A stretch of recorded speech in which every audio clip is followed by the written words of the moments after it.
我刚才也到踩那个石头高头去嘞。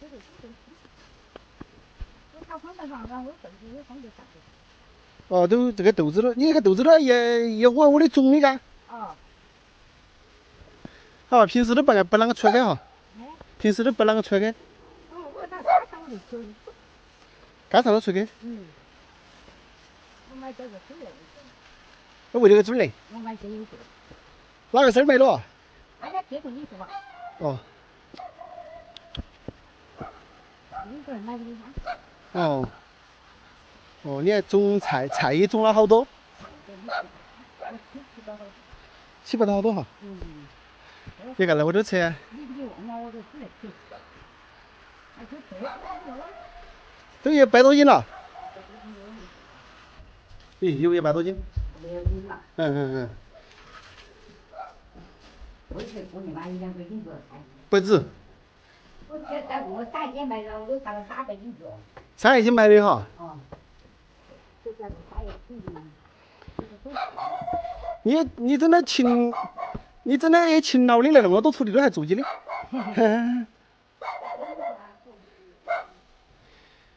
你们家这个房子建得好哦，全是石头哈。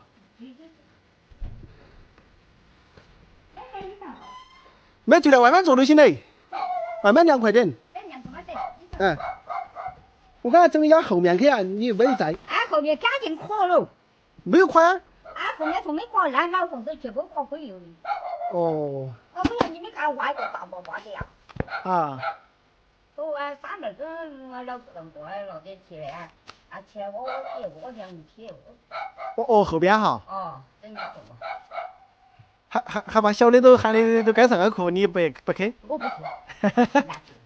我在附近，我这儿找到附近快省多好啦。嗯。要赶上我那个爬楼梯。行。我说我就是真不懂的。但那个过去无聊完了哈。啊。你现在都是一个人住？我个整，我个吹。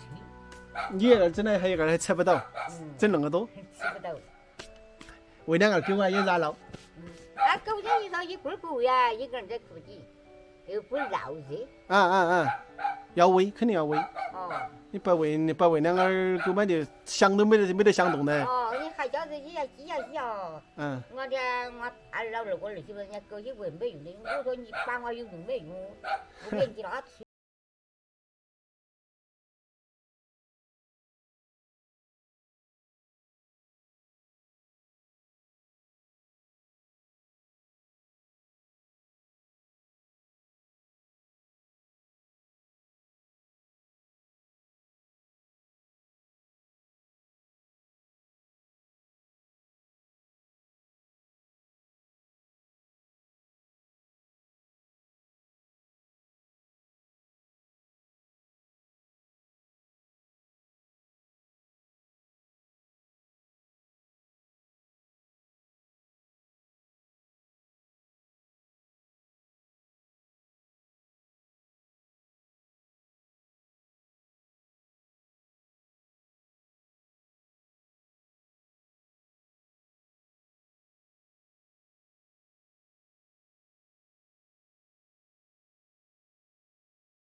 朋友们，大家好，我是阿泰。现在我在我们松岭镇妙林村下边的一条河边，大家看一下这个河水非常的清澈。我准备呢走这个峡谷进去探寻一下。大家可以看一下这个峡谷的风光是非常的漂亮哈。这里呢就是一条河流，然后这边呢有一个房子，好像是把这个水抽出去用的。这个边上有一股水，比较大的一股水，这一股水呢是从里边的一个洞穴里边流出来的。我们听当地的老百姓传言呢，这个地方每逢天晴，就是长期的干旱或者下暴雨的时候呢，这股水呢有时候会有鱼流出来，也就是说有鱼顺着这个水流出来，还蛮神奇的哈，只是说不容易见到。那么这里修这个房子呢，应该就是管这个饮用水的。这边呢是一条河流，那我们呢就顺着这个峡谷进去探寻一下啊。这个地方呢，毛的公路呢是顺着这个河流修到里边去的，修多远呢？我们现在暂且不清楚啊，反正我们就跟着往里边走了。这里边的风景真的是非常漂亮，大家看一下。边上一条清澈的河流，然后呢也有这样的路，越野车是可以往里边开的，但是有些地方恐怕也不太好过去啊，因为在夏季涨水的时候呢，这些路很有可能会被冲毁。然后这边呢有一个比较邪门的一个山洞，看到没有？这个位置一个斜斜的洞口，我之前好像进去过，里面有点吓人啊，它有那个石墙啊，那些什么东西的，看着反正阴森森的。这个洞口的树叶呢一直在那里晃，就是洞里面是有风吹出来的。我去过一次，走到里面把我吓一跳啊。这里就是河流，非常的漂亮，这样的峡谷风光大家可以看看，特别美啊。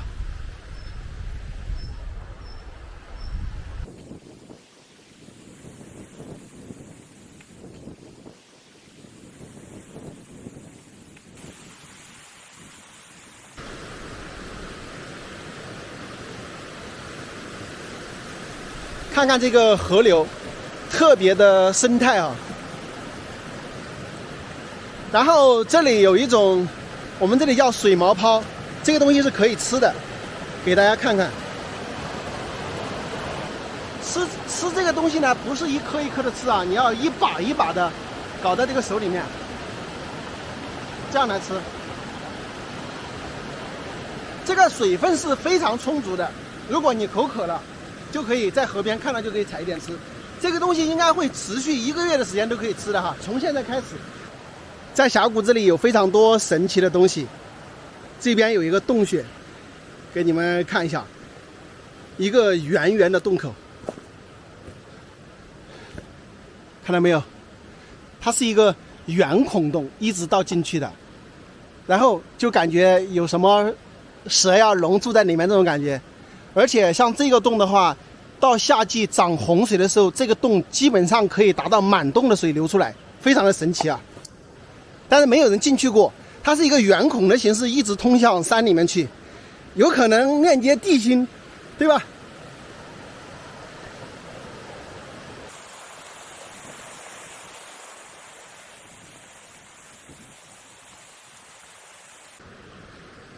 走在这样的河边啊，这个心情真的是非常的舒畅。真正的原生态的地方，几乎是没有人踏足的，特别美啊！这里面整片都是原生态的。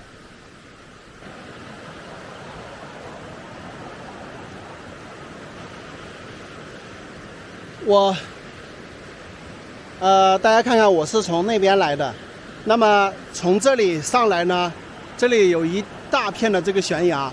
在大概这个位置呢是有一个山洞的，它可以连通刚才我们看到的那个山洞，包括这个位置呢也有一个山洞，只是全部被林覆盖了。那么上边有一个山洞呢是已经被政府给封掉了，里面非常非常的漂亮，因为政府可能怕别人去那个地方盗取里面的一些石笋什么的，那所以是封住的啊。咱们这里根本看不到，全部是被这个树林覆盖了，已经封了好多年了。整个这个地方呢，又有溶洞，又有河流，又有峡谷，所以我觉得是可以开发旅游的哈，又特别的生态的一个地方。我们现在继续，这个小道，这里有一条小道，我们继续从这里上去啊。我现在从河边那里走过来，走到这个位置呢，大概已经走了20多30分钟。然后这个山上呢，有一独户人家，住着2位老人家哈。然后去年的时候呢，我到这里来过，但是今年再来呢，发现这里很多树林都长得特别漂亮啊，都长拢了。看这个路呢，好像走的人很少很少。大家看一下，这里好多的五杯子树啊，这边这个崖壁下边也是非常多的五杯子树，也就是我们书名中讲的盐夫子树。这个上面呢会结一种果，奇形怪状的果，就叫做五杯子，也是一种中药材，山里面非常多。到下半年的时候的话，就有一些村民会到山里面去采这种野果。在山里步行上坡的话还是比较累的，走一会儿的话就感觉要流汗哦。你看我们走在路上都发现非常多的中药材，像现在这种就是中药材，叫什么名字我记不得了，大家有认识的吗？这个也是中药材，就是采上面这个花朵，然后拿来卖啊，等它干了之后，大家认识这种是什么东西吗？地里都种了，这个应该是高粱吧，玉米还是高粱？这玉米和高粱苗特别小的时候分辨不出来啊，看看，还种有地。这个灰灰菜看到吗？人可以吃的灰灰菜。你们这2天到山里面，如果看到人家地里有这个菜的，大家可以去采回去，然后用那个开水烫一烫，然后再用凉水把它过一下，就可以拿来蘸辣椒吃了。你们在做啥子啊？哦呀，哎呀，耶，2个老人家呀，走哪个路？你们是他的小孩小的是吧？哦，走，你们在这来帮他把这包裹整了。你是在哪儿的哇？哦，来路，对，我听他谈过的。那你们自己的活儿要干的，他这里忙的时候也来帮他哈。哎，你们是几姊妹？我都搞忘了。3姊妹。他另肯定外给。我们2姐啊。啊，你们经常都在这来哟？啊。也干活儿的时候来。应该。见到这里啊。今年都在这里。这庄稼地在你们做的现在呢？哦，我说。你这些全部要种的高粱啊？是跟他们定了的吗？是定了的呀。好多钱就5块吗？4块吗？4块6。4块6哈。我现在呢，已经从那户人家下来，在河边了。为啥呢？在那里跟那个叔叔阿姨交流了一下啊。之前呢，大家知道那户人家是2个老人家居住，那么在这里的这个阿姨呢是那2个老人家的小女儿，还有她的女婿。那么现在2位老人家呢是在2女儿那儿去玩去了。那他们2个人呢是在这里，做这个土地啊，种的是高粱。那高粱呢，大概4块多已经可以种2000多斤出来，大概这个地方也可以收入一点。那么，因为交流的不多，然后我就开始放这个无人机啊。大家可以看这里环境非常非常的漂亮，又在这个离河不远的这个山上，整个风光无限好，对吧？那么正在我们这个拍摄无人机的这个途中呢，这个阿姨的她儿子呢也回来帮忙了，但是呢，他的态度可能对我们不是特别友好，所以呢后面就没有拍摄。因为这2个老人家他们是3个女儿，所以以后呢可能就是把这2个老人家要接走，不让他住在这个深山里边了。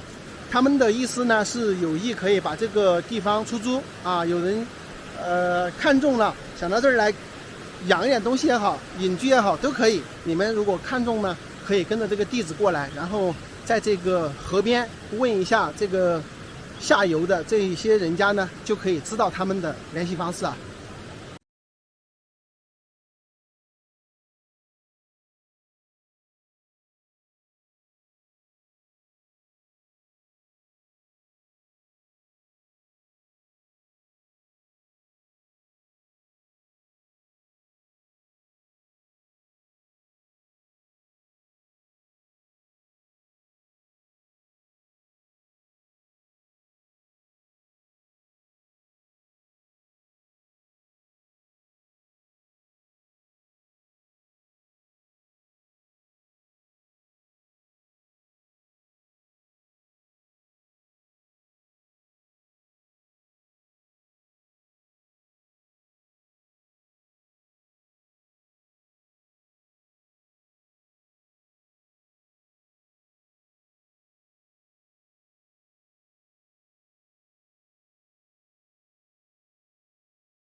等于整个这一片呢，大概有10户左右的人家。那么现在呢，已经有很多的房子已经倒塌了，看不出来了哈。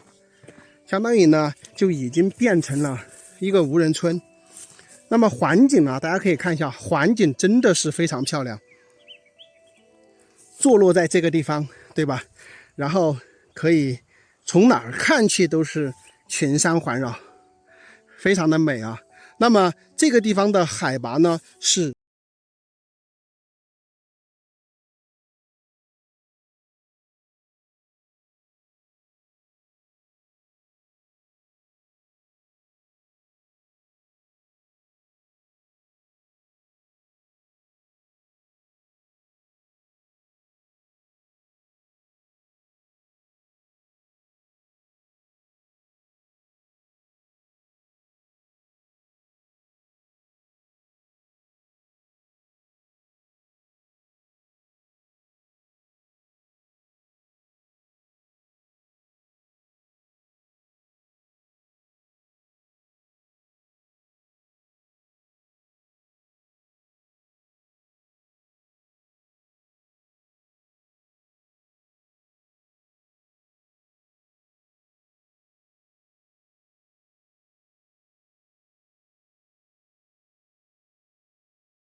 交流。朋友们大家好，我现在呢是在遵义市汇川区沙湾镇建设村的深山峡谷里边。有没有看到我身后这一大栋房子？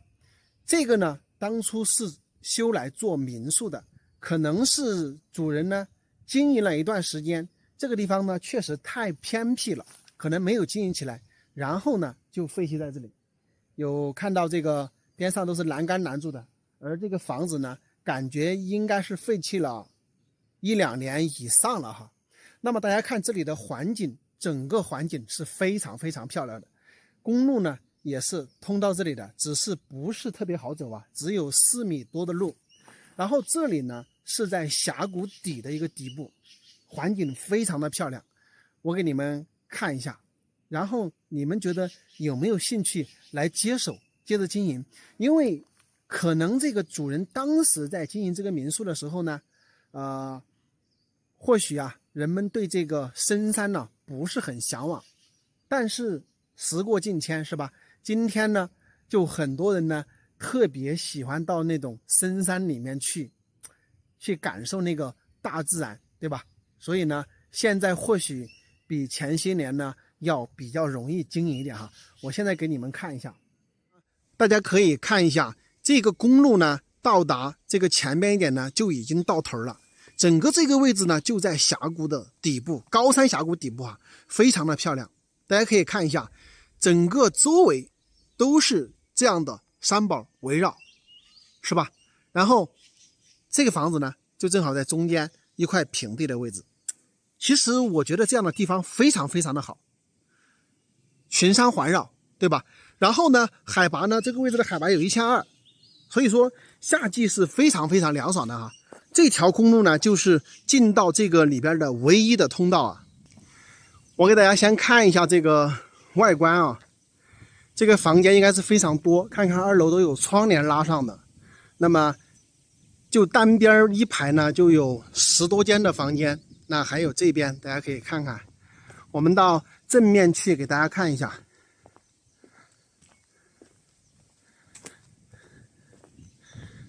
那么这个是从这里进去的哈，我到这里面来给大家看一下。中间还有一个老的这个木房子是保留的，大家可以看。这个一看以前就是这个大户人家哈，看一下是单独的一间一间的，2楼也有阳台啊，然后两边都有。这个房子感觉是一个大型的一个4合院的感觉，房间非常非常的多。这个房子就在山脚下，然后我看了一下那个房间呢，最少有个20来间吧。然后它这个木房子以前的这个古木房呢是保留在这个最前边的，看看。所以这家老板造这个房子呢他还是有讲究的哈。这个木房子呢是保留的，然后建的这个楼房呢是建一个3合头的形式，把这个木房子呢围在了中间。感觉他这个房子呢是修好之后哈，压根就没有怎么经营呢，然后就废弃在这里了，是吧？哎，看看监控都是装上的。那么你们看这边就是1、2、3、4、5、6，这边就是8间，那么再加上后边就是10多间，那边可能也是7、8间，所以呢它整个一栋楼房呢有20多间的这个避暑房。我的感觉呢，它这个房子的位置建得非常非常好，整个后山都是群山环绕，然后前面呢一条路通向前方。不管是从什么样的角度啊，不管是风景也好，地理位置也好，我都认为这个房子地理环境是特别好的。那么它为什么没有做起来呢？我猜测第一个原因呢，可能确实是交通不是很方便，因为这个路比较窄，然后进来的这个路呢，有一些地方还是没有硬化的，都是那种石沙路。那第二一个问题呢，就是致命的问题，就是手机没信号。我带了这个联通的、移动的手机都没有信号，就是通话的2G 信号都很微弱，4G 信号是完全没有，所以这个可能也是一个非常重要的原因。还有第3一个呢，确实是太偏僻了。你要从这个镇上到这里的话，有20-30公里，而且有10多20公里的话，全是那种盘山的羊肠小道，一般的人开车是不敢开过来的。所以呢，也导致了他这里可能就没有经营的好啊，最终呢，这个房子呢就丢在这里了。但是现在朋友们呢都特别喜欢这种深山，尤其越偏僻的地方呢，很多朋友呢越是好奇，所以我觉得现在可能是一个能把它经营起来的一个机会。如果说朋友们有想到深山里面做民宿的朋友哈，我觉得你们可以来参观一下这个地方，然后看看是不是通过你们的渠道呢，可以把这个地方盘活。因为我觉得这个地方的环境是非常不错。从这个房子往前方走的话，它是有一条河流过去，然后再从山的另外一边呢，也有一条河流过来。整个从这个峡谷出去的话，它是有水流的，那边跟山脉过来也有水流。所以呢，夏季的时候啊，到这个大峡谷里边来玩的人是非常非常多的。但是呢，需要就是有点思维的人哈，不是在这里坐着等，那你是永远等不来，就是必须要有思维去外边寻找人到这里来避暑呢。我觉得是可以把它经营起来的。如果你有兴趣，你可以来这里看一看。在这个路边这里发现一栋大别墅啊，现在是属于空着的一个状态。看这边是用这个栏杆拦起来的，然后地也没搞好，只是楼房整个全部造好了，感觉已经停在这里好久了，应该超过1年了吧。看看地上草长了这么深，这边这个房子边上的草，大家看看，这栋楼房非常的漂亮啊，看一下，是大3层的，然后路就在边上。那么这里还装了一个玻璃门，这边也有门进去的。这个房子为什么空在这里呢？不知道是修来干啥的？难道是修的民宿吗？看看这边就是后山啊，这儿的环境非常非常漂亮。再看看这个房子后边，它后边是一间一间这样修过来的，感觉有点像民宿的这个造型啊。但是为什么现在是停工在这里的？整个外装修基本上都装完了，然后就只剩下里边不知道啥情况啊，也进不去。你们觉得这个房子是干什么的啊？荒废在这里的，注册的话应该有超过1年了，然后房子修的特别特别漂亮。这里呢适合避暑了，这里的海拔大概是1300多、1400米的样子，所以整个这片山呢是非常适合避暑的。是不是修的避暑房，然后没有完工就停工在这里，也搞不清楚啊。反正这里的环境非常非常漂亮。后来啊，我们向边上的村民打听呢，这一栋房子呢确实是修来做民宿的，它是村里面的2个人修的，然后等于修别墅呢花了大几十万，但是修了别墅之后呢，有欠一部分债务。那么目前呢是在广东这边打工去赚钱回来，为了去还这个修这个民宿欠的一些债务。但是我总觉得吧，这种方式不太可取啊。如果说你想经营民宿呢，其实可以当地的一些房子拿来先经营一下，看看这个效果，对吧？然后再决定是否修这么大的一个别墅出来做民宿啊。这是我自己的一个感觉。因为你看这个一栋新的这么好看的民宿修出来之后呢，又把它停工在这里，我估计这个一停工呢，可能就要1年2年也说不准，对吧？朋友们大家好，今天呢跟大家聊一聊这个养猪的话题。大家知道啊，现在这个猪肉已经跌到了冰点，10块钱1斤。我们农村的土猪肉呢也只能卖到13块、14块钱一斤。所以很多在年初去养猪的人呢，大多数都亏了。我说的是新进入的，如果说一直在养猪的呢，他其实之前已经赚了很多钱，他这里亏一点也无所谓，对不对？但是就是新进入的一些就亏了。如果说是一些大公司呢，他建的大型的养猪场呢，他其实亏一点对他也无所谓，即使亏个1、2千万，对他来说都是小菜一点，对吧？我说的是那些刚刚进入的新创业者就去投身养猪，那这一部分人一定是亏的是血本无归。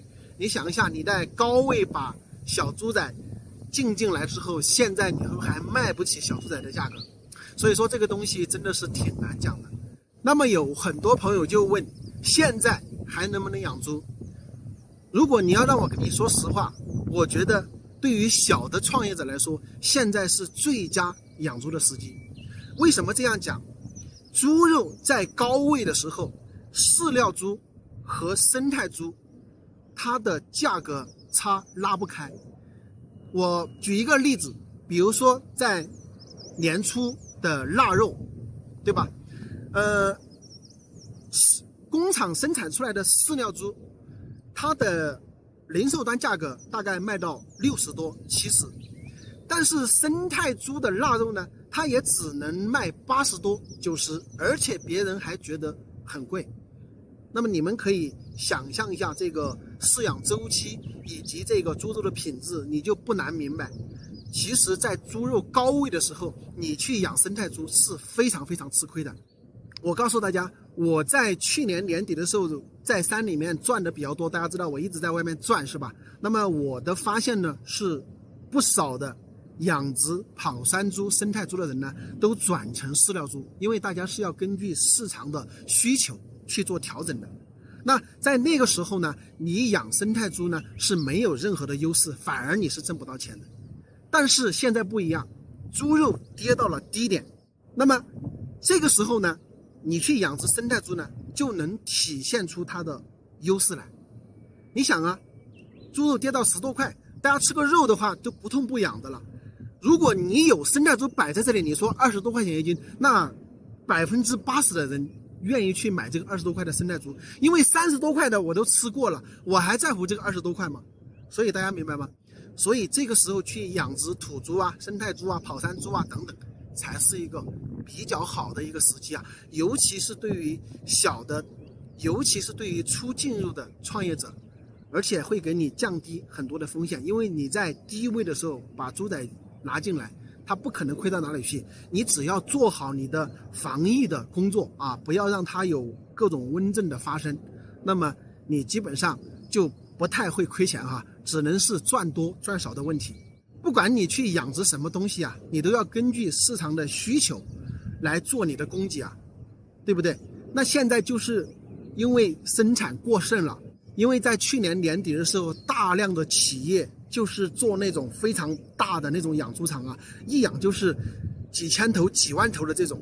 你想一下，每个地方都在建这样的养猪基地，那突然间在这个夏天的时候，就大量的这种生猪上市，它价格不跌才怪了，对不对？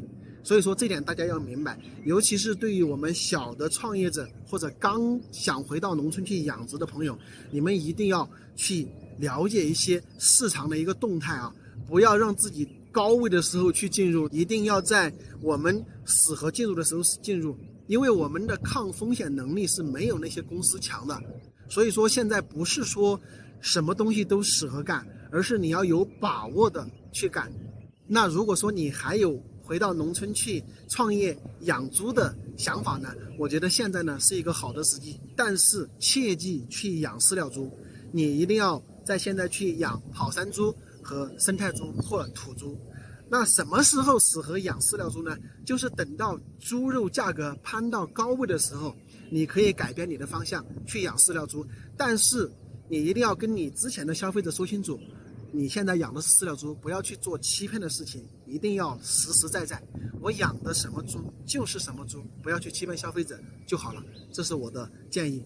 如果大家有关农村创业的一些什么问题呢，也可以在评论区留言哈，我们相互交流学习。好，今天视频就到这里啊，拜拜。好冷啊。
大家好，前一段时间呢，跟大家发布了一个四川悬崖村的视频，我相信朋友们都记忆犹新哈。是从一个峡谷进去之后呢，有一个100多米高的悬崖瀑布，然后呢，通过行走这种悬崖石梯呢，到达那个村庄。那个地方的地址呢是四川省古蔺县黄金镇的园林村。当我们到达村庄之后呢，上面的环境真的像世外桃源一般，非常非常的漂亮。当地村民跟我讲这个里面呢有一片几百年的原始森林。本来我是想进去探秘一下的，但是因为当时他们村里面呢有人办葬礼，那么所有的人呢都要去帮忙，就没有人带我们进入深山老林，特别遗憾。因为那天呢我又特别着急走回遵义，那从我遵义到达那个悬崖村呢有200多公里的路所以说去一趟非常不容易我呢也非常的好奇特别想去那里看一下。因为那种大面积的原始森林呢，我也没有涉足过，非常非常的好奇我相信网友们呢也很好奇，但是呢，我去一趟确实不容易，所以呢，我想在这里跟大家说一下，我们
大家有没有看到我身后这个山脉上有2栋别墅？这是2兄弟出门发了财，回来建了2栋别墅这个地方环境简直太漂亮了。有没有看到后面装了3把大风扇？这个整个仙人山上是做的风力发电，非常的漂亮。